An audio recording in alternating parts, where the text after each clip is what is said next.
I'm one of those people that feel like this scene was absolutely brilliant because there's two things at play here. One is the love and respect that Clark had for his father, Jonathan Kent, and the second is the love and protection that Jonathan Kent had for Clark. Before I give my response, it is okay for you to like this version.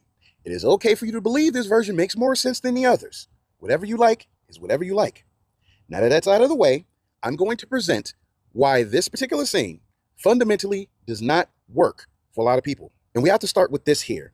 Objectivism, which is basically the philosophy that self-preservation or ethical egoism should take precedence over altruism, even to the point where altruism is considered a vice in some cases. And Jonathan Kent unfortunately fit this description to a T. Does this mean that Jonathan cared or loved Clark any less? Absolutely not.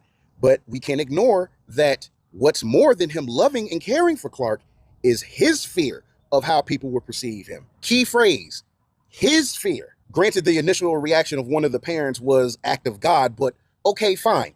Let's say that she was scared. That love and care was eclipsed by fear in combination with self-preservation to the point where he chastised Clark for saving lives. Not just any lives, children, babies. That is horrible. That also shows an inconsistency with Jonathan because you have that scene where Clark was being picked on and he held back, and Jonathan praised him for not attacking those kids. I paraphrase Jonathan telling Clark that he has to decide what kind of man he wants to grow up to be because good or bad, he's going to change the world. A pretty far cry from considering letting babies drown. And then we get to this inevitable scene. There is no version of Clark, with the exception of this one because Snyder, where he is going to let his father, he's not going to let it happen. Now you could try to argue love and respect, but if you are the child of loving parents, you are not going to let anything happen to them regardless of the situation. For most of a child's life, parents or parent are their entire world. And if they are a loving parent,